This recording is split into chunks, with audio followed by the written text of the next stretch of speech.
Last time on the 40/40.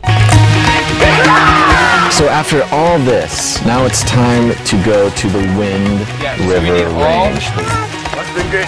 After this, it's 27 days. This is what we've been training for.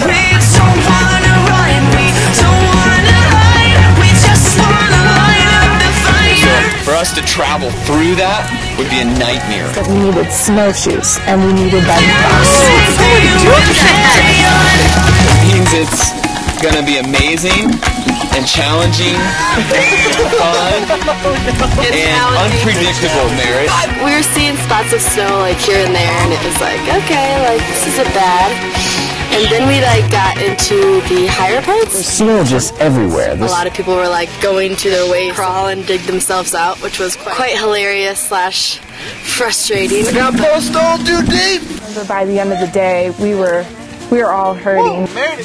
We finally get to camp, and Ethan just does the most unthinkable thing. Oh my God! Tomorrow's gonna be intense. I think we're gonna be climbing a lot of vertical.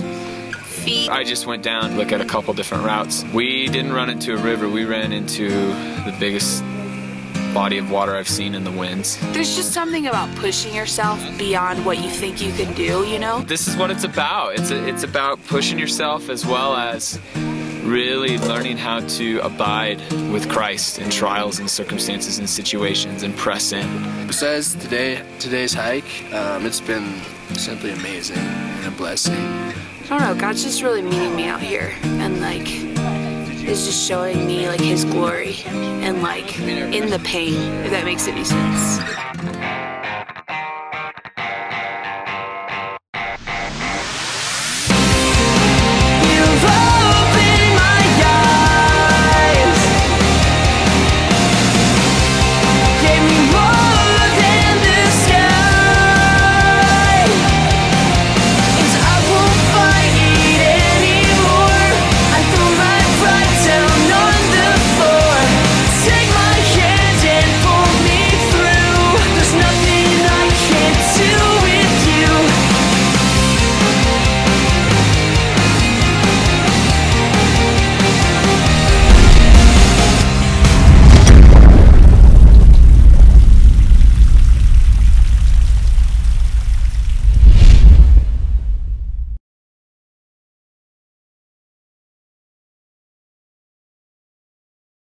And it was just overall long day. Everyone's pretty sore, and that was kind of rough. Getting through that was pretty hard, but we all made it, and we're finally here at camp.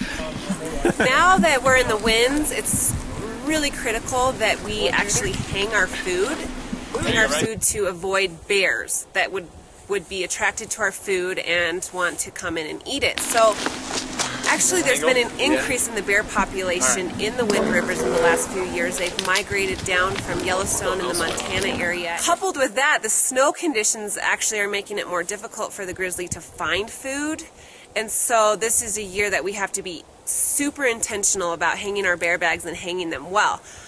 However, hanging bear bags is definitely an art form. It's not a one-man job. It requires the whole team to hang your bear bags because they're heavy. One person is hoisting the bags. So first thing you're gonna do is you're gonna find a little rock. You're gonna tie it around your bear cord. When you throw it, also it can also swing back and hit you.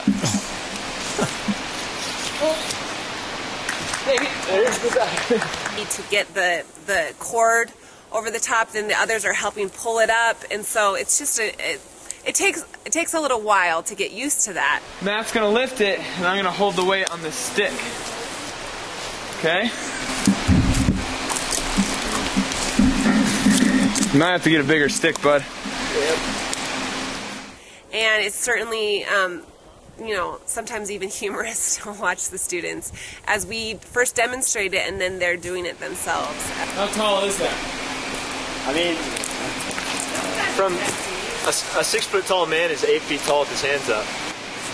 That's only 4 feet from the tree, but we're using our resources with what we got. Ideal is 10 foot. This is our first day in the winds, so it was pretty, it was awesome because we're seeing awesomeness, but We were supposed to have snow till day 3 in the winds, and it's day 1, and we were hole punching, or fist punching. We were stick potting it. We were post-holing.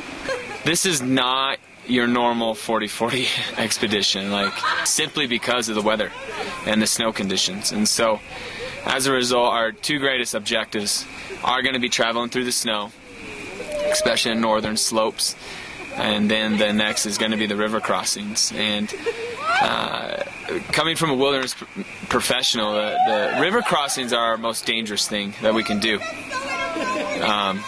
They're real, and with the amount of water that's coming down, they're going to be. We're just going to have to be super safe and really plan ahead and make sure everybody's OSV.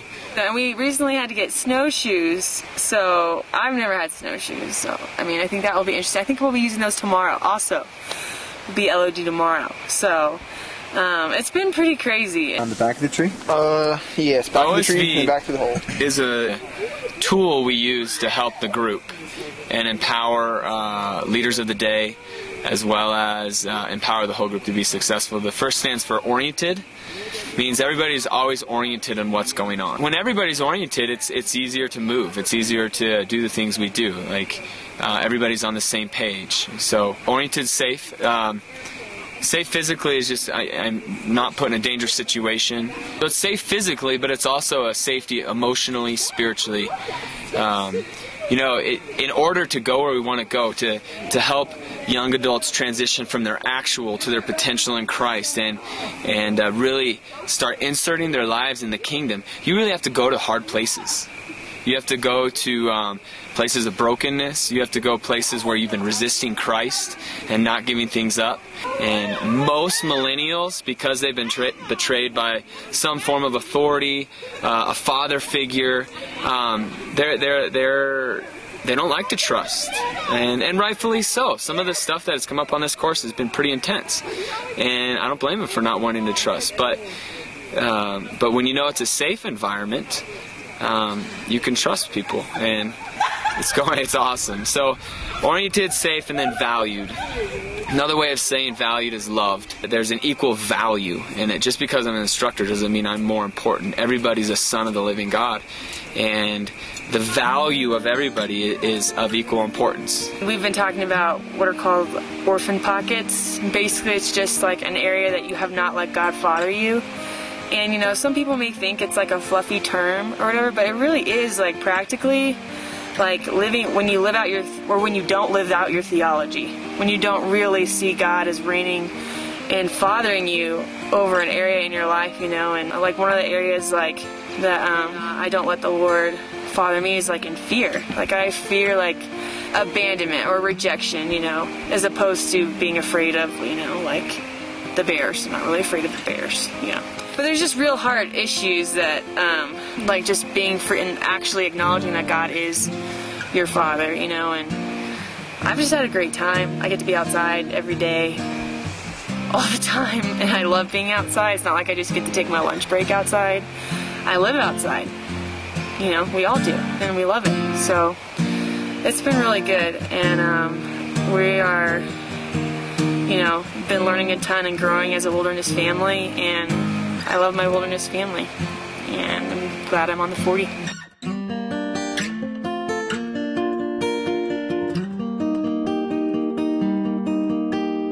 Track, and Lord, just take us to the routes that are open, that are clear, and that are passable. And Lord, I pray for each one of us that in the challenge of today, Lord, that we would not become discouraged, but that we would be able to encourage one another, that we would be able to build one another up through this day. And Lord, I pray that people would truly encounter you, just in the challenges and the hard times that will come in this day, Lord. As we're hiking today, I want to challenge you to start exercising your spirit, man. You can actually speak to your flesh and your soul and tell them to line up. Tell them to submit. Like when our emotions are like, it's really hard and I don't like it or whatever, you can say like, I line my body, my physical up under my soul, and I line my soul under my spirit. And I just say, submit to the Christ in me. I call forth the Christ in me right now. And then there's a spirit, all the power of heaven will back up that choice. He gave you the chooser, and then when you choose it, all the power of heaven will back it up. And you'll be amazed at the Spirit's faithfulness to just come flood you. I mean, he's already there to come to the surface, if that makes sense. It's pretty awesome. So most of the Psalms is David putting his spirit man in charge. Why are you down? Why are you downcast, soul? Like, that's what he did. He was, you know, the reason why he was a man after God's own heart wasn't because of, like, he didn't mess up. We know he messed up royally, right? But it was his response unto the Lord. And he put his spirit man in charge. And like Amy said, you speak to your spirit man, or you just start magnifying the Lord and giving him glory, because it gets you out of yourself and into him, where all authority, power, and dominion, all strength is given. Let's break out. Yeah. Let's break out to plug it in. Plug it in? Yeah. Plug I like it in. it. All right, on 3. 1, 2, 3. Plug it in! That's awesome.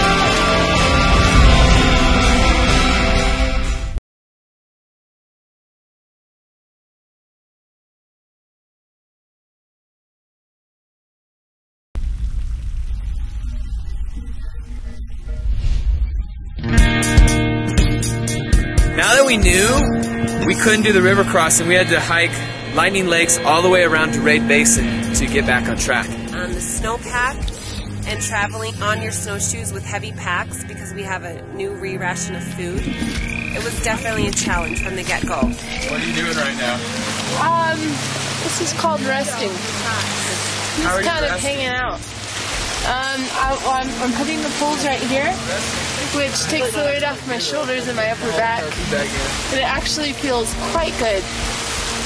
Gives me a little rest, because it's been a pretty shocking day today. So what's the big lesson we learned today with packing our bag? Pack all the heavy stuff like at your back, and then fill all the bulky, lighter stuff around. That'll center the weight. And believe me, I'll be doing that. I learned my lesson, Josh. Okay, here we are. First time snowshoeing. Right here. You know, there's 200% snowfall around here. In case y'all didn't know that at home. All I do is snowshoe. There we go.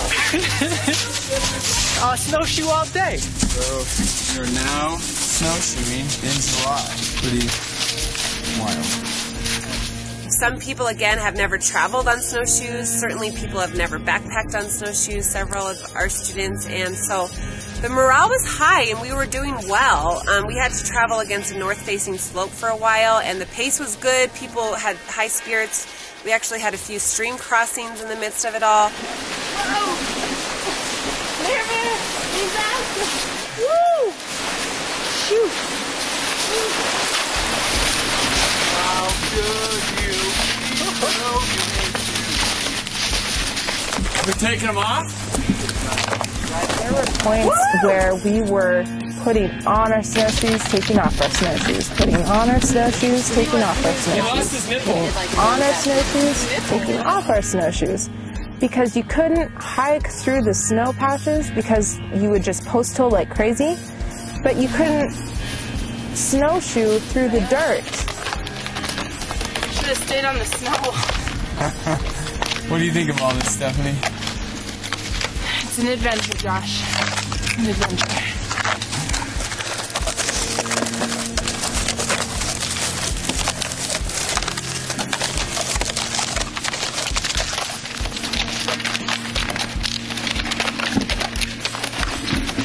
It took probably 3 or 4 times the amount of time that it would have taken us regularly to get through this area. So a lot of us were just struggling. Well, I was getting in the groove, and then I tripped over my snowshoes, and I went sideways and backwards and forwards all at the same time. So I got a little muddy. But I'm okay. Sport, huh?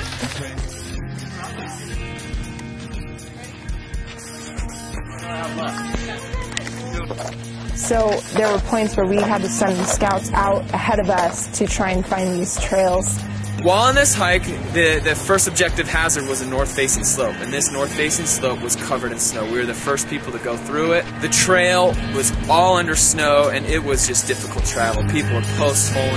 They would post-hole and get their snowshoe caught underneath a log.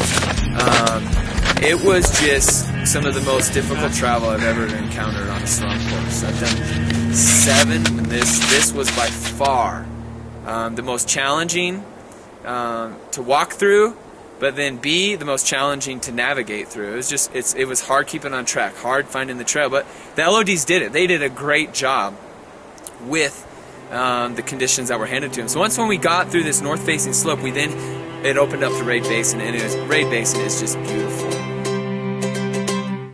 You just might be closer than you think you are.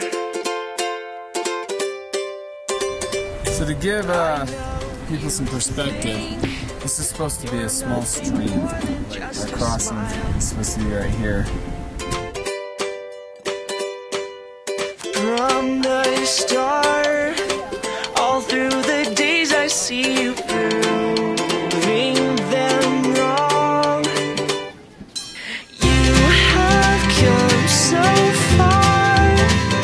I wish that you could see how much you mean to me. Don't leave me in the dark. You're my shining star. You shine brighter than you think you are.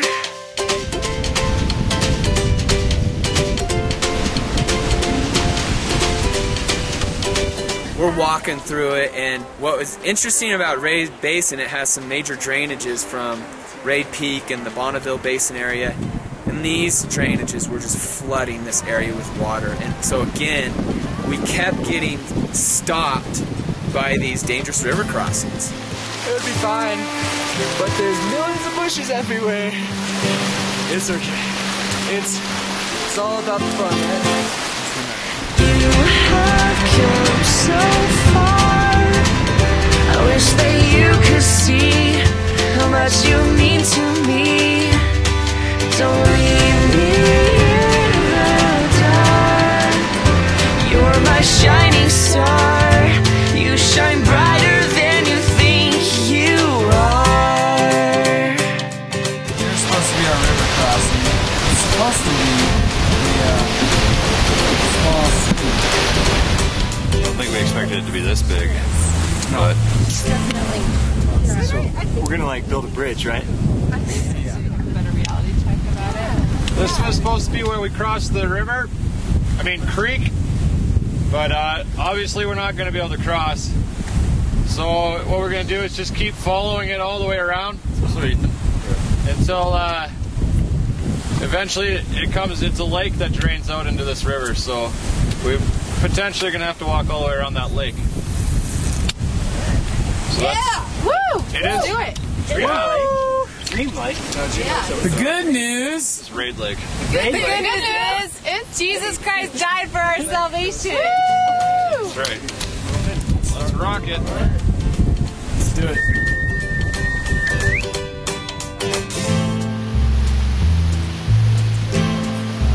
There's a lot more snow out here than they expected, and so it took us all day to go about 4.5 miles, and towards the end of the day, we had a river crossing. You hear the wind, and everything is melting right now, turning these little creeks. It would stop us at these river crossings, so it kept forcing us to go around and around and around and hiking higher and higher and higher where there's less water accumulating. And so we got to a place where we literally had to make a decision.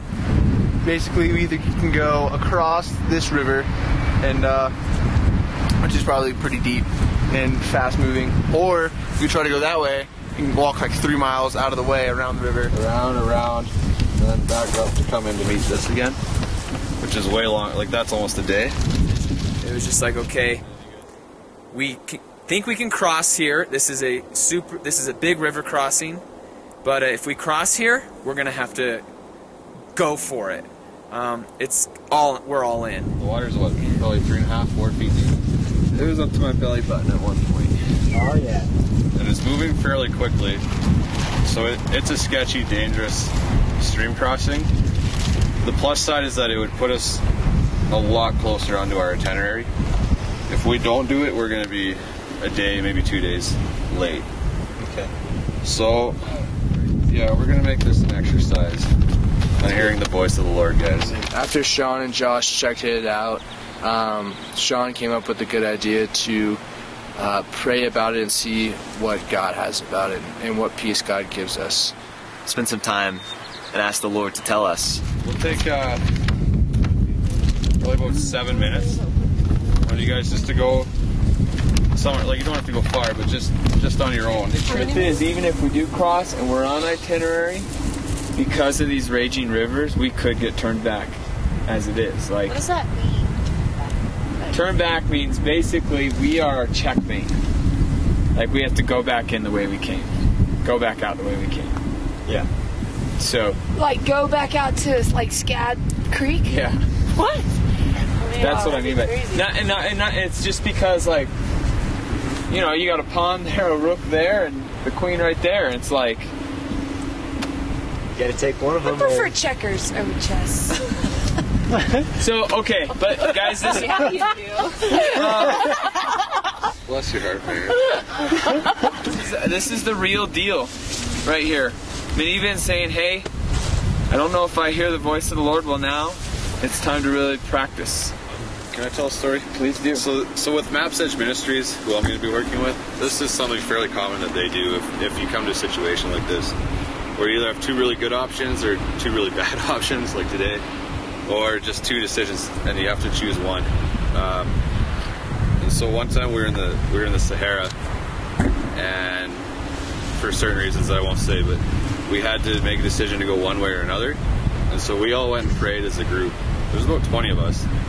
We came back 5-10 minutes later, and we were divided right down the middle almost. So we went back again, and we prayed again, and we were all the same. So. Turned out to be the right decision? I think so, yeah. Well, yeah. It's a long story, but yeah, we know the Lord guided us. If I were to be honest, I was nervous about this river crossing. One of the top reasons that people are hurt on courses or, even killed is people in river crossings and foot entrapment. So the pressure of the water pushes them down and they can't get back up. And so we decided that we'd pray and make this a group decision. It was an exercise in hearing the voice of the Lord, where there's real consequences.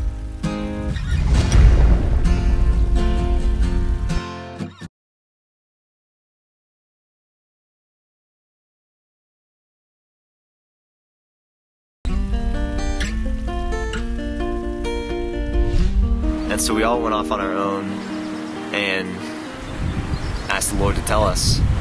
And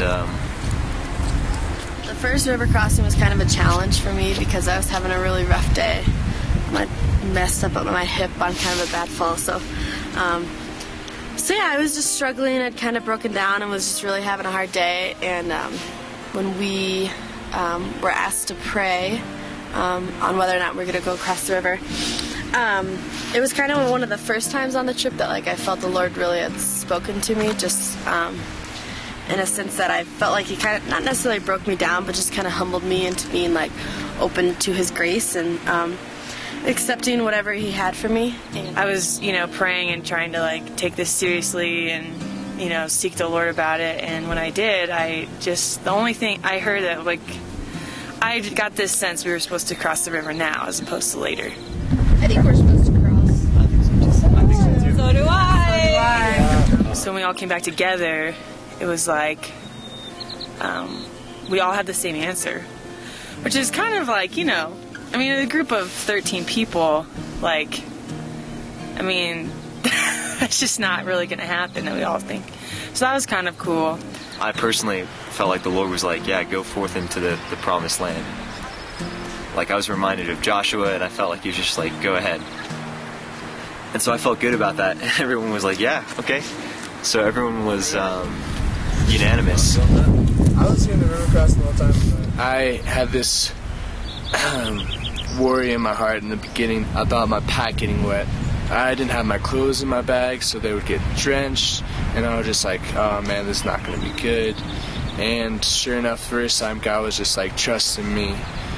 I'll take care of you, don't worry about it. And I was like, okay, God, I'm trusting you. And I'm like, are you sure this is you? And he was like, no, this is me, stop doubting me. And I was like, all right. Raise your hand if you got crossing the river. I definitely got crossing. Holy cow. Are we all? Is that everyone? Oh my goodness, I love it. I wasn't 100% sure either way. I'm not discounting the Lord, like, hey, he's in charge. But I'll confess, this scares me a little. I mean, this traverse is going to take a good hour. We came to this river crossing that was just pretty intimidating. The water was moving pretty fast, and there was snow just floating in it, so you knew it was going to be pretty cold. If it was like overly dangerous, I'd be like, absolutely not. But it can be done. We can do it safely. It's just, we're going to have to be OSB. I just felt like the Lord just reminded me of the Israelites, you know, like in the wilderness, and just how they came time and time again across impossible circumstances. Yeah. There was no water, and he provided it from the rock. There was no food. He gave them manna from heaven. You know, he gave them quail, and just like and then he parted the Red Sea. That's what I. Like we have a Red Sea that needs to part. Yeah. I was thinking, can we just pray over the creek to like part ways? Like pray over That'd be a whole lot easier. Yeah, like that's self-reliance. what I was gonna say. Humility. Egypt, and he kept bringing up Egypt and self-reliance and like going over the top. But then like. So you were getting the same thing? Do you guys want to cross today or in the morning when it's going to be a little lower? Will it be lower? No, actually, for some reason, I thought of camping here today and then seeing if it'd be lower. If we do it now, then we have opportunity to let things dry and like chill out. Whether if you do it in the morning, then you're going to start out wet and be wet. That wasn't from the Lord. That was drawing on past experience. Now, here's the deal, guys. I just want you to know, based upon the river crossings, like, you guys just need to be oriented. Like, some of these rivers are so high that we just might get to the point where to make it with the food ration that we have, to get to where we're supposed to be, it might be better to hike back out and start again at another starting origin. By going through here, this increases the odds of success. Well, probably if we went around, we wouldn't make it. Josh, did you get to, though, that we should cross the river?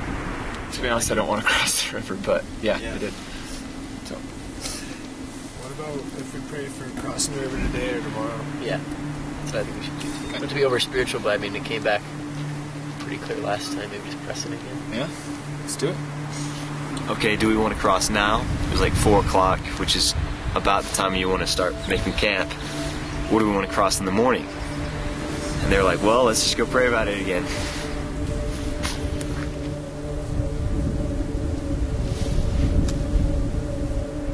We all kind of got into some solitude and really seeked out the Lord and what He had. The second time, I thought maybe we should stay, and God was just like trusting me, for I have great things ahead for you. And I was just like, wow, let's get this done with. I was just pumped now. I just kept hearing like press on. I got the story of like the spies who go and they come back and return and kind of share, and like they don't end up pressing on. I felt the exact same thing, like press on, go for it. Don't let fear overtake you. Soon from the first time we went to pray about it, I felt like we were just supposed to go as soon as possible. Raise your hand if it's today. And T? I don't know. It's just like, I just hope that our hearts are in the right place and it's not about adventure. Do you still believe, though, that we're supposed to cross? Yeah, for sure. But can I just share? This is disconcerting because like I didn't hear, but like I sensed.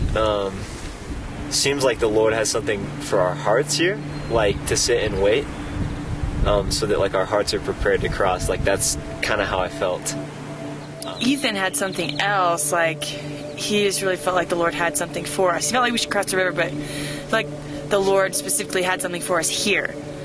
And you know, it was really brave of him to like say that, you know, because he was the only one. I'm willing to go back and to pray and check, or if you guys all feel good about it. I think for me, like, the Lord, like, has humbled me enough today that I don't really feel like pressing on. But, for me to, like, not feel like that and still, like, sense that is, like, it feels more from my spirit than, like, something I would just, like, arrogantly think.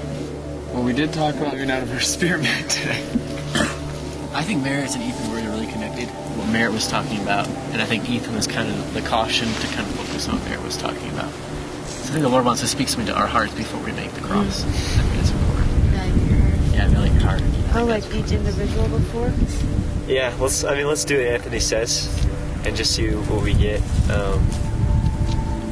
You know, and he was just like, all right, let's go seek the Lord again. You know, so I went and prayed, and like, and I was really trying to hear something from the Lord, and the only thing I heard was like, walk humbly, humility, like walk humbly with your God.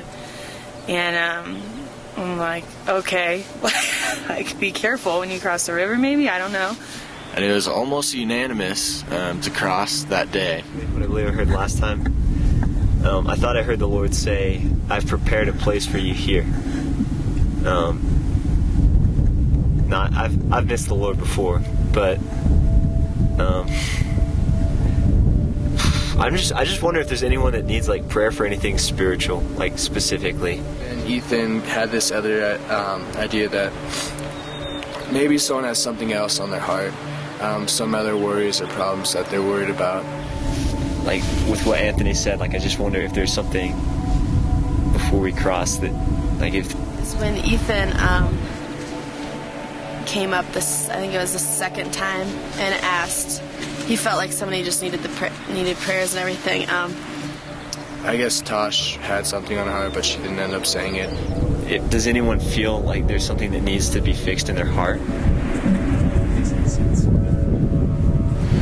I really wanted to say something, and but I'm not like really good about like bringing like my issues into attention in front of other people, just because I struggled with like just self-reliance and like not, you know, showing weakness. So and that was something like the Lord was working on with me that day. But and so I didn't say anything. You know, Ethan still has that, you know, and everybody's like, well, we're definitely supposed to cross the river, and people had other different things, you know, like. I don't know if this will make any sense at all to you, but I felt like the Lord would say to you that this is your time. Just that phrase, but I don't know if that resonates at all. I don't feel anxiety about it.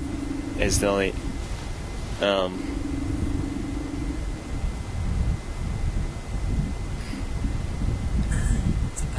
Don't want to miss the Lord though, you know. Like last time I was praying, like I just felt like a strong urge to like look up and like look around and like to see like the rivers and the mountains, and like all I could feel was like, this can crush you, but I can deliver you. Like it's not about conquering like what I made. It's about allowing me to deliver you from anything. The last time I prayed did help me, and I found this rock that was super shiny. And there's this part in Job how men look for jewels and mountains and gold and silver and all this stuff in caves, but nothing can buy knowledge and understanding. I was just like, I just had this feeling of follow me. Don't be searching the things of this world. Only God can give you that. And so I was just like, wow, just need to trust in God here, and He'll lead me. He'll lead my way. And as soon as I thought about that, I was just like, I need to give up the precious jewels in my life, things that I'm trying to take control over, things I'm trying to do on my own. And basically, I was just like, okay, God, give everything up when I trust in you, and I give you the glory. Faith changes things. Like when you go in faith and when you go with the right heart, that actually changes the outcome, because you surrender to Him and He gets control over that situation. So I guess, I don't know. That was kind of what I thought. Just say like, so maybe like, yeah, like if you need to have your, I guess, Merritt, you need to have your heart in the right place for a concussion, because your heart actually will change the situation. Merritt, do you feel good with this now? Okay. man, this is weird. Like, I feel very strongly that the Lord is doing something right now in me. And then with Sean saying that, it makes me wonder, is there something that needs to happen with me before I go over? I don't know. I don't fear the river. Like, I don't have any anxieties like that something bad is going to happen, but I fear missing the Lord. Like, I felt like he was saying that I've prepared a place for you, like there's something that I want to happen here. Before I said I had a piece about crossing the river, I prayed again, and I actually developed an anxiety about staying here as well. Everybody else feel that? Let's cross the river, guys. What's cool is Ethan didn't necessarily hear that we weren't supposed to cross. He just heard the words, "I have something here for you." And so we're kind of like, well, we don't understand that, but we're going to go with the majority, and we're going to cross. A few other guys had something for Ethan, like, this is your time, you know? See, I don't think we'll do that. I just keep feeling persistent with it, dude. I don't know. I just keep praying about it. I'm serious. Okay. Not praying out loud, I mean like listening, praying. Yeah. Yeah. Alright, that's what I'll do. We'll see what I'll happens pray with you. Between now and I want to stay with you. This is not like, again, this is not. The thing is, I don't feel fear. I think it's the opposite way. I think this is an opportunity of trust. I just don't know what's going on. This is kind of disconcerting. Like, this is unusual.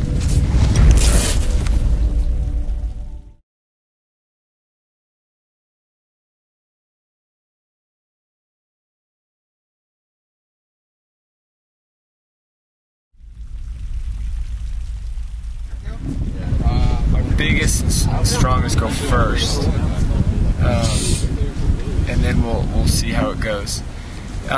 In this particular river crossing, guys, it needs to be done in our boots. I know your boots are heavy, but your feet get so numb and you can actually like really cut your foot on the rock. We'll put our boots on, and then everyone will shuttle their packs down there. Once the packs are shuttled, what we're gonna do is we're gonna go across like this as a train. All right? That way all of us.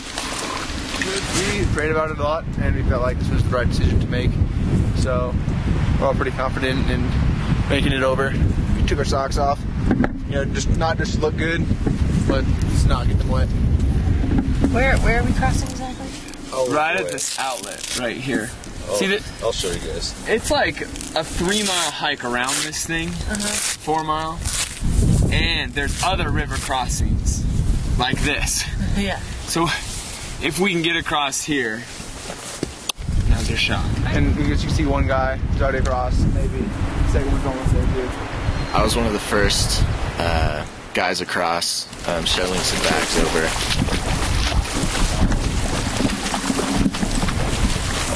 It was a big river, so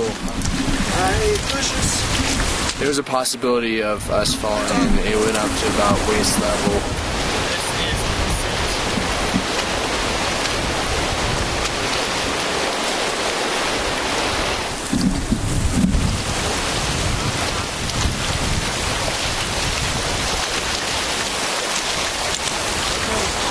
So guys, there's key rocks that you gotta step on, right?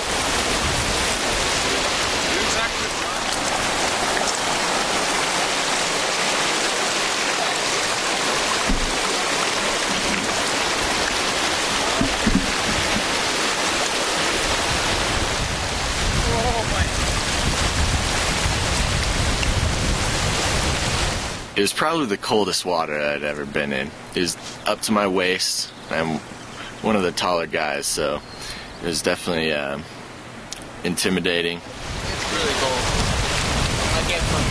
It's like 1,000 knives stabbing your legs. You're not even happy. I wasn't kidding.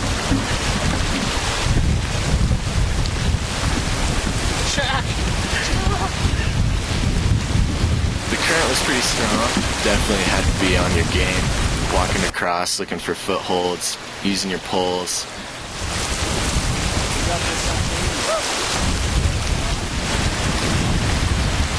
Alright, Will?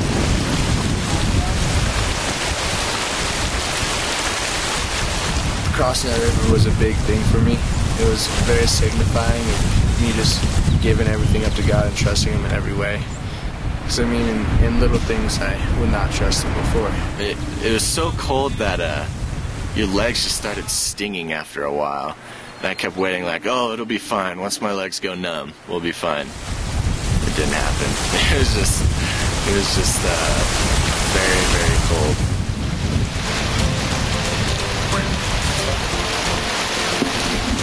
This is fun, man. This is real life. Hey guys, look at the piece of ice going down. God! See right there? What? That's a big piece of ice. There's water. And then when ice, you can see all that snow.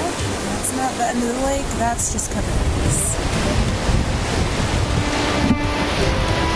We're spotting. So if anybody falls, we'll grab them. If the pack falls, we'll grab it.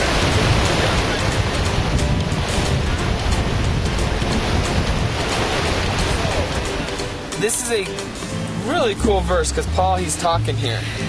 And he says, may God himself, the God of peace, sanctify you through and through. Okay, so he's talking about sanctification, right? Becoming more like Christ. And then it says, may your whole spirit, 1, soul, 2, and body, 3, be kept blameless at the coming of the Lord Jesus Christ. And then it says this, the one who calls you is faithful, and he will do it.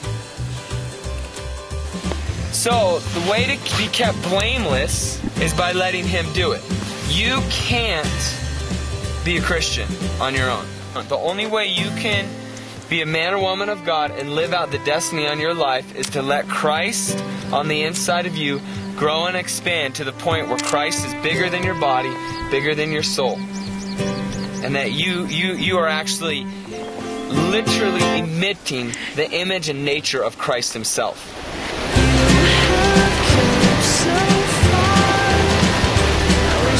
Christ is to live, to die is gain. I must decrease so he can increase. So where does God live if he lives in you? When God speaks to you, what does he speak to? Your spirit. And when your spirit hears, what interprets it? Your soul. And then what acts out on it? Your body. In the kingdom of God, there's a one-way street. What we want to do is start letting this one-way street become very effective.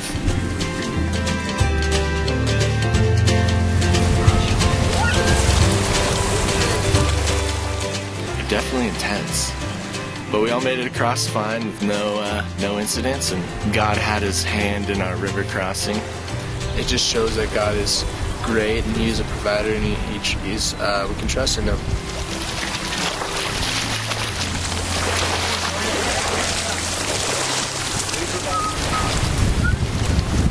Being renewed in the image of its creator. Okay, this is a key transitional piece of living out of your spirit man. When you live out of your spirit man, you got to put off the old by really just like changing your life and putting on the new, which is Christ in you. But the only way to do this is what it's saying, is to let Christ in you rise up, because you can't do it on your own. Only he can do it in you. And we camped right across the river one night on the other side of this lake. Point. Feeling like I'm hearing something else from everyone else. Yeah, I don't really need to go into that, but that felt pretty low. But I'd say the God point is like right alongside that, just knowing that he's there in that, and that like you don't always have to understand. Like just, I don't know. Dude, I want to tell you, I don't think you completely missed the Lord at all. Mm-hmm. I think you hit the nail on the head, actually. I think you're in a season of really discerning how the Lord speaks to you. So don't be hard on yourself. Don't be your biggest critic. Like, just be okay, Lord, teach me what you're speaking to me there. How can I continue in that? Because I'm sure that's not the first time. Yeah. Yeah, at least you heard. That's good. No, but actually, I mean, maybe if Tasha doesn't mind, you can share how the Lord took that and confirmed that He was speaking to you. Like, I was really struggling today, if you couldn't tell. Yeah. And, like, I wanted to speak up at that moment, but I just didn't, just because. But then He came to me before we crossed the river and asked if He could pray for me. It was just very, like, I remember when He put His hand on my shoulder, like, I just felt God kind of touching me. And not in, like a, not really like a powerful way, but more of like a gentle, like, tenderness. And so it was just really humbling, and I felt just, I guess, really special that day, like, with the Lord. And the fact that He used Ethan to kind of come through him was really cool. So for him to pray for me and just for strength, and my heart was really neat, and it's neat how everything came together. Wow. So we did. I was really grateful to see the Lord working. Thanks, Russia. That was awesome. See, dude, you didn't miss it. You were spot on, actually. So does that kind of boost confidence a little bit? Yeah, it does. It's comforting. And I don't think that, like, I knew the Lord was speaking to me, but just that sense of, like, at the moment, like, oh man, I'm hearing something and everyone else is hearing something else, and that's the way it seemed, Yeah. Like, but then, like, the Lord kind of. But that you realize that's not what it was. You were in unity with everybody else, and the Lord was giving you more. That's how it was. And so, I mean, you see, this is why community is so important, is because you can't experience the fullness of God alone. There's no such thing as a Lone Ranger in the body of Christ. That's why it's called the body of Christ. Next week on the 40/40. Oh man, I don't know. Just slowed everything down a ton. From here to here, guys, is 25 miles. Okay? And what's in between from here to here? A lot of snow. The terrain is just that much harder. We can't do 6 miles a day for 4 more days in a row like this. Our bodies just won't do it. And I was walking through the snow like a floppy wet duck. No shoes on, but we were all singing. He loves us.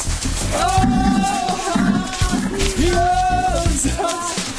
Oh, how He loves us. Whoa, whoa, whoa. Look at how he buckles his backpack. Oh no, straps on. Check it out. Good. Check it out.